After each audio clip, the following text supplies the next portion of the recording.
Ya, bismillahirrahmanirrahim. Assalamualaikum warahmatullahi wabarakatuh. Hi everyone, how are you today? I hope you all are in a good condition. In this moment, I would like to explain about obligation. Yeah, obligation that we'll learn in this chapter is should. We also have must and also have to. But before we move to the deep materials, let's see the social function of obligation. I'll move it to the next slide. Now, here are the social function of obligation. Yeah, the first one is to tell oneself what is necessary or to remind someone. Yeah, to remind someone, it means that you have to recall memory of someone, maybe someone who want to tell information or someone who want to do something, yeah, something like that. And second is to give strong advice or suggest someone. Strong advice or suggest someone. Suggest someone, it means suggest a suggestion. Okay, and then to warn someone or to talk about something that is not permitted. That is not permitted, it means that it is forbidden. So you must not do that. Okay, and the last, we have to obey the rule. To obey the rule, it means that you have to, not you have to, it's a must. It's a must to follow the rules. Yeah, that's the meaning of the last social function. And next, we have part of speech. You also need to memorize it well. I mean, the part of speech, because on the next time, maybe you will need this part of speech to make a sentence or make an utterance, something like that. Yeah, but there are so many part of speech here. Yeah, noun, pronoun, adjective, verb, adverb, preposition, conjunction, interjection, etc. But the basic part of speech that you have to know is just, I think, just for you as a senior high school students. Yeah, noun, pronoun, yeah, noun. Here is the explanation. You can read it by yourself, because I will not explain it one by one because our focus is not in here. Then pronoun, after noun we have pronoun and also adjective, verb, and adverb. The basic one that you have to know is noun, adjective, verb, and adverb.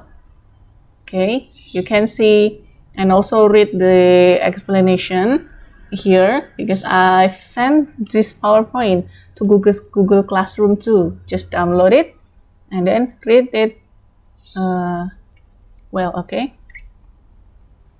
On the next slide, we have infinitive. What is infinitive? Infinitive is the base form of verb. Yeah, infinitive is the base form of a verb. Verb, there are verb 1, verb 2, and verb 3, right? But here, you need to use the base form of verb. The base form of verb is also known as verb 1. Yeah. Here, there are two kinds of forms. The first one, to infinitive, and the second one, zero infinitive.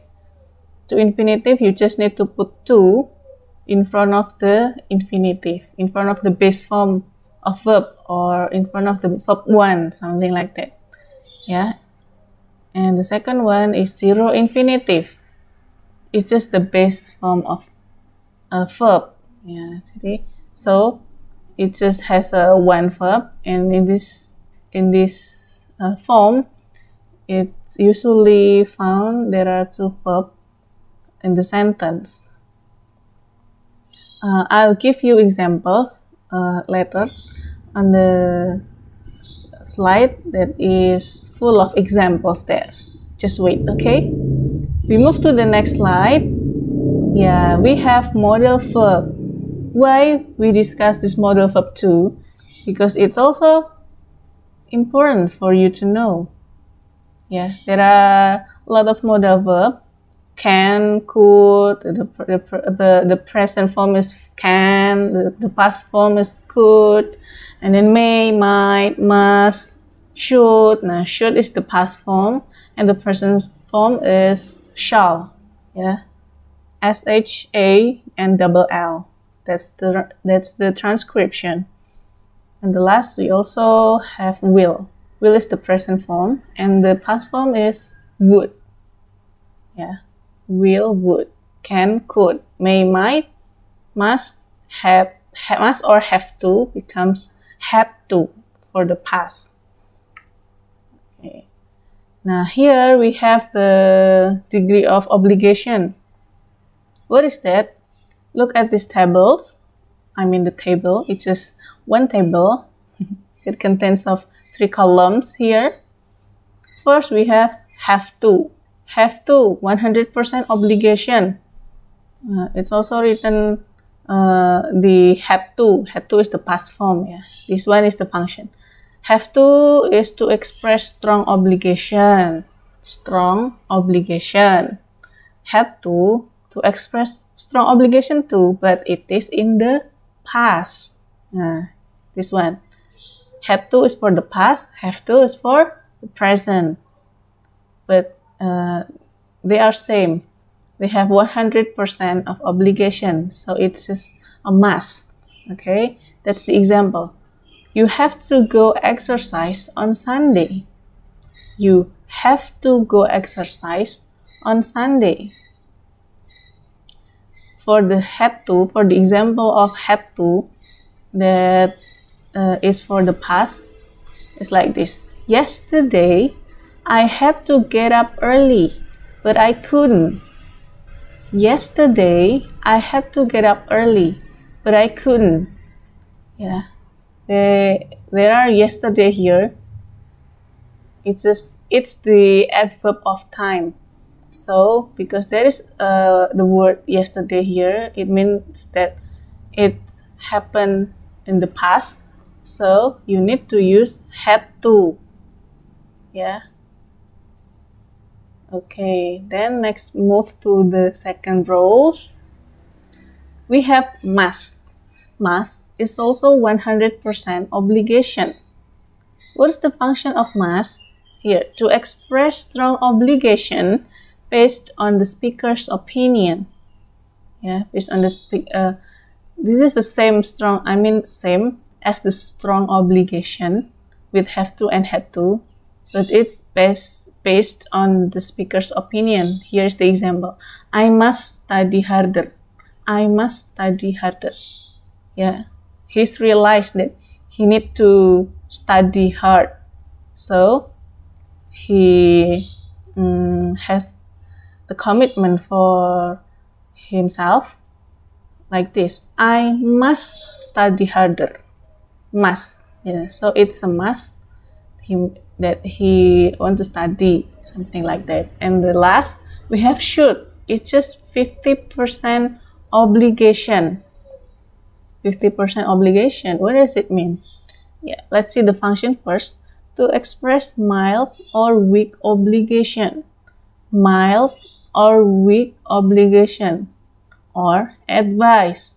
Or suggestion.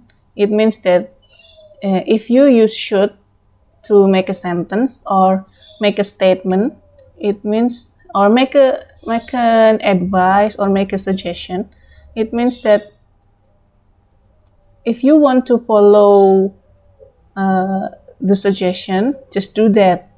But if you don't want to follow it, just ignore it. So that's not must. You can choose by yourself what you want to do. Follow the suggestion or advice, or ignore it, or ignore the suggestion or advice. Here's the example.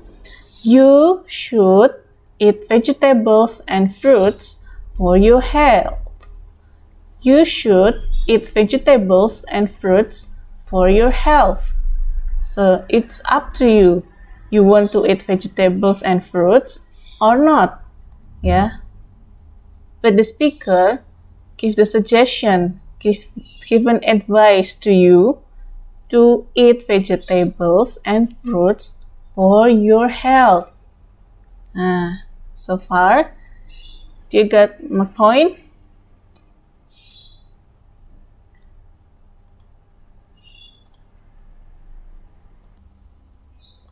Alright, let's move to the next slide. Nah, next slide is discuss about the structure of the sentence. Yeah, obligation in the present. There are obligation in the present, obligation in the past, and also obligation in the future. But here we'll discuss about obligation in present first. Here's the structure. When you want to make a sentence about obligation in present, here's the structure. You need to put subject in front of the sentence. Yeah, you need to put subjects in front of the sentence. What's the examples of subject? It can be I, or we, or they, or what else? She, he, it, or the name of person, the name of pet, the name of an animal, something like that. Yeah, that's the subject. You also can put the name of person in front of the sentence. Then after that, put the modal verbs. Yeah, modal verb here, just focus on the 3 modal verbs that we'll discuss in this chapter, as I said before. Yeah, we just need to focus on the must, the use of must, have to, and should. Must, have to, and should. Yeah, on the previous slide, we've discussed about the degree of the use of must, and then have to, and also what else? Should. Yeah, must and have to have a 100% obligation, and should just only has a 50% of obligation. Yeah, you can use it in here. And the last, we have base form of verb or infinitive. Base form of verb or infinitive. Yeah, and infinitive, as I said before, that infinitive is the base form of verb. So you can put it here. It's a verb 1. Yeah, after when you use modal in a sentence, you need to put infinitive after that. Yeah, infinitive without s or es. Ignore the subject because you have modal verbs in the middle, so it doesn't matter when the subject is she.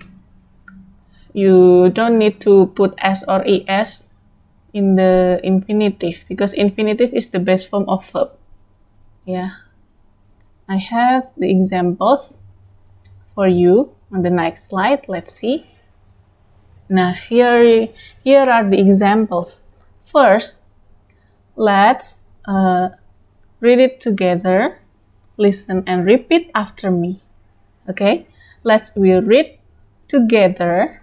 So listen and repeat after me. Number 1.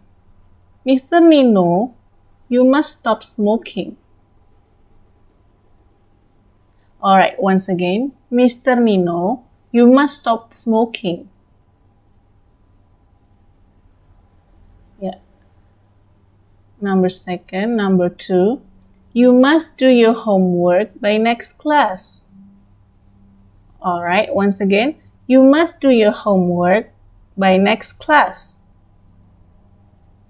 From these examples, I mean the 2 examples that we've read before, let's see the structure. Yeah, the structure is subject, modal verb, infinitive, right? Where is the subject? For number 1, the subject is you. You is the subject, must is the modal verbs, and stop is the infinitive. Okay? But in the last of the sentence is an object, or maybe you can put the adverb of time or adverb of place. Yeah, something like that, like on the second sentence. The sentence is, you must do your homework by next class. So where is the subject in this sentence? Yeah, right. You is the subject also. It's the subject. It's the same subject with number 1. You is the subject. Must is the modal verb. And do here is the infinitive. All right.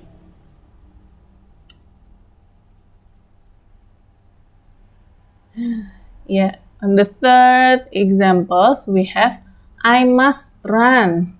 I'm late for school. I must run. I'm late for school. The subject is I, modal verb, must, and infinitive, run. I must run. For example, last night, they put the adverb of time here. Adverb of time in the beginning of the sentence. Last night, she had to fix the bathroom tap. Okay, repeat after me once again. Last night, she had to fix the bathroom tap. Okay, we can see here last night is the adverb of time. It's also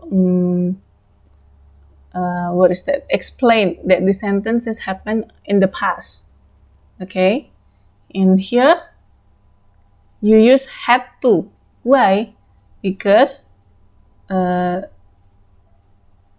sentences happen in the past, so you cannot use have to or must, but you can use had to.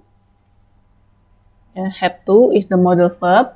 And then fix. Fix is the infinitive. Infinitive here without S or ES here. Just only fix. Just only base form of verb 1. Base form of verb. So it can be verb 1 without S or ES. Because you have modal verb in the middle of the sentence. I mean after the subject. Okay. See the other examples using have to. Here is the examples. Listen and repeat after me again. Number 1. In the UK, you have to drive on the left. Okay, once again. In the UK, you have to drive on the left. Number 2. Listen and repeat after me again. You have to wear a hard hat on a construction site.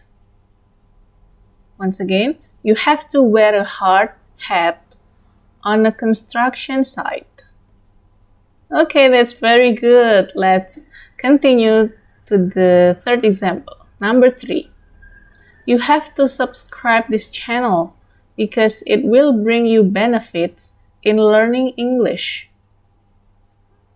Okay, once again, slowly, okay? You have to subscribe this channel,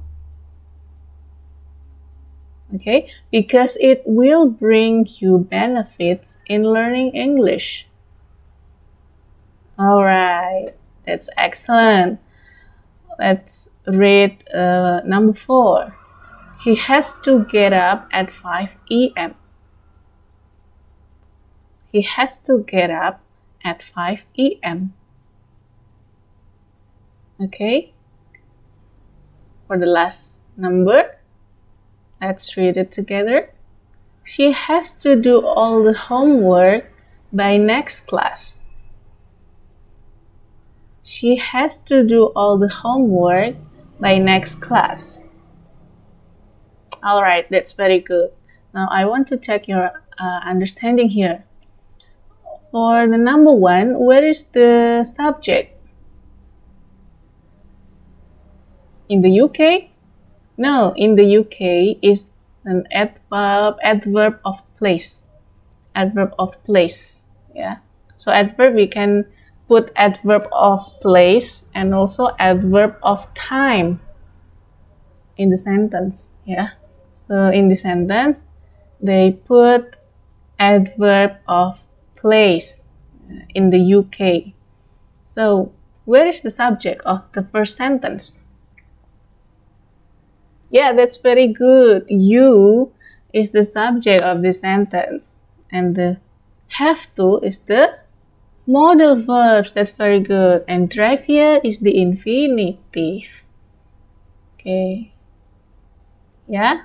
Now number 2. Where is the subject, modals, and also infinitive of number 2? Yeah, that's correct. You is the subject. Have to is the modal verbs. And where is the infinitive.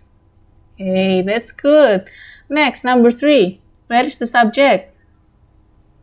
Yeah, that's good.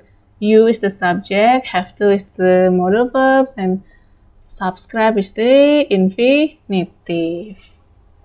Yeah, for this one, for this case, he has to get up at 5 a.m.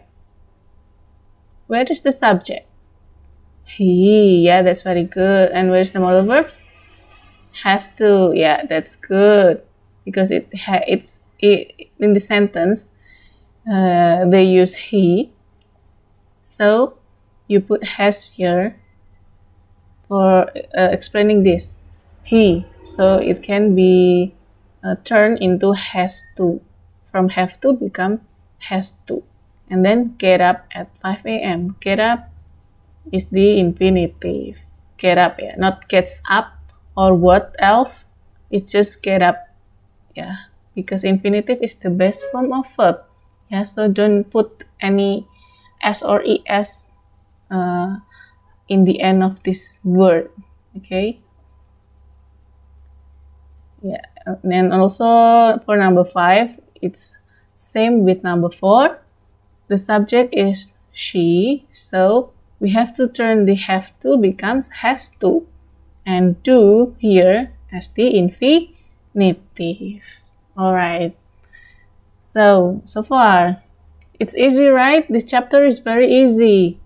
Okay, so please prepare well for the daily test too next week. Yeah. Alright, in this part, we'll learn about obligation in future. Yeah. There are 6 kinds of obligation that we can use for the future.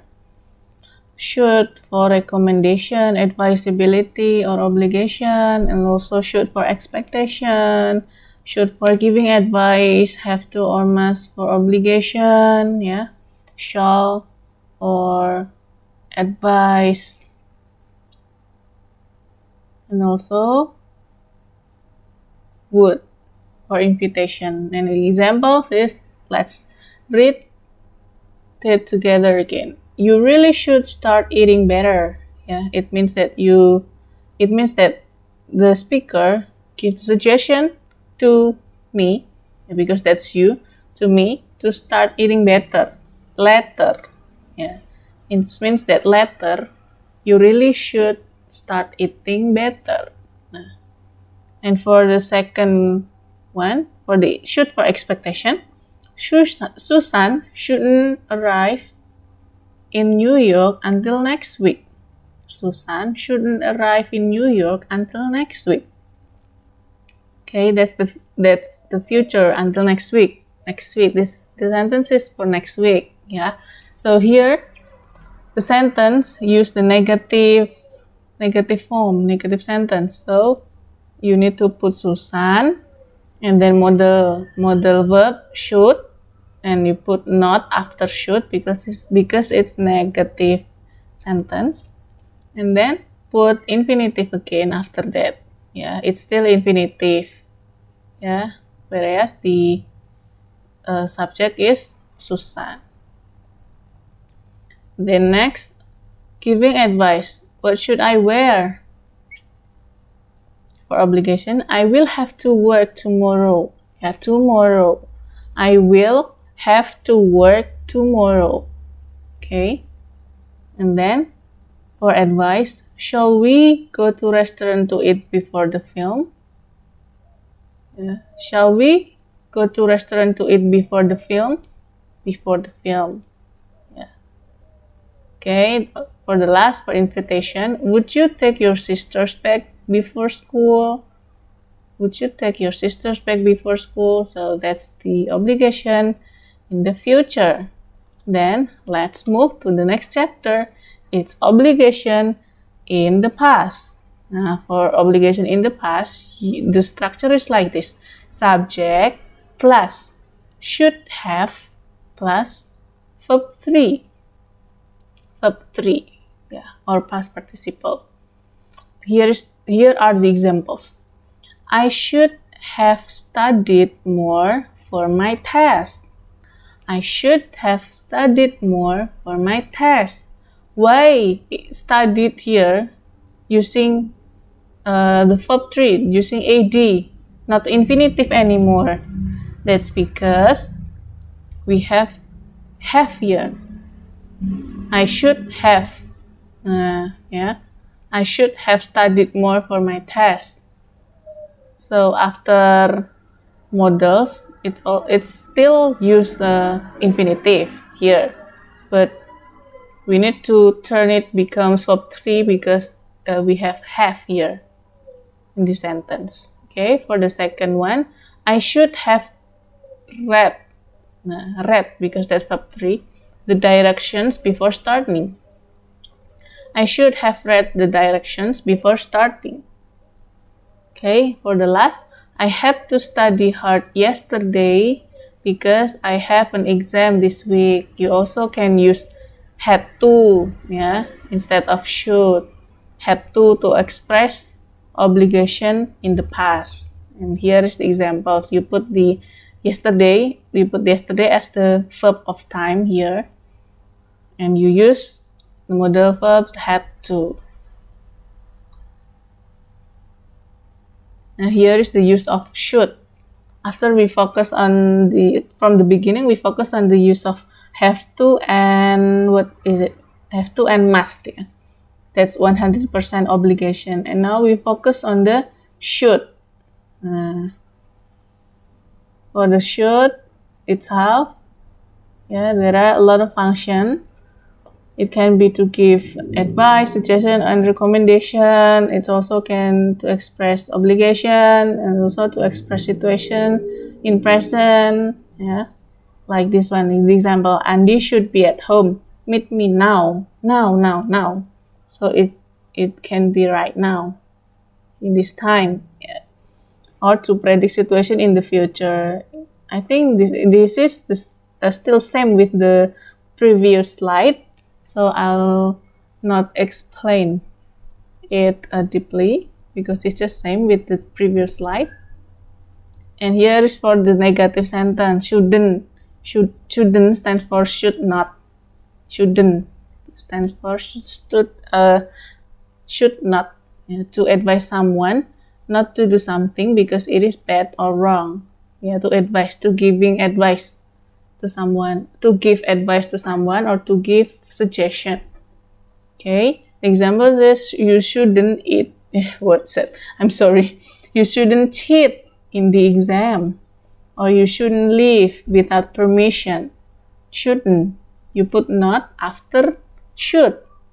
Okay, put not after should. Yeah, not after infinitive, but after should.